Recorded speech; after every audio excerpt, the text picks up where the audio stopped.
যে রাজনৈতিক যে পরিবর্তন আমাদের, সেখানে আমি দেখি যে আমরা কিন্তু এখন যে ছেলেটি রডের দোকানে কাজ করে, একটা শ্রমিক, কিন্তু এখন প্যান্ট পরে, ওকে বললে বোঝা যাবে না যে পড়ালেখা করেছে কিনা, কিন্তু খবর নিলে দেখা যাবে ও আসলে স্কুলে যায়নি, কিন্তু ও সোশ্যাল মিডিয়া নামক একটি পাঠশালার ছাত্র, সেটাও কিন্তু ওই ইমেজ রিডিং থেকে আসছে, তাই না?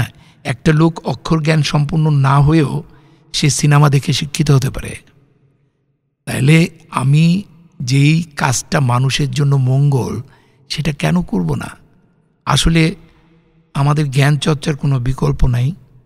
এবং আমার কাছে আমি সবসময় বলি, এখনও বলি, যে যে জ্ঞান চর্চা করলে হবে না, তার সঙ্গে সংস্কৃতিকে যুক্ত রাখতে হবে। সংস্কৃতি মানেই কিন্তু গান বাজনা না, এটা ভুল।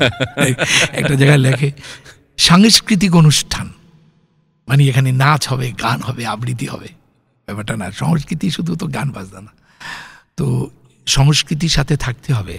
সংস্কৃতিবিহীন মানুষটি আমার কাছে মানে একজন পিএইচডিধারী মানুষ, যার কোনো সংস্কৃতি নাই, তাকে আমি একটি জ্ঞানী প্রাণী মনে করি। সো সংস্কৃতির মধ্যে যুক্ত না হলে মানুষ হওয়া যায় না।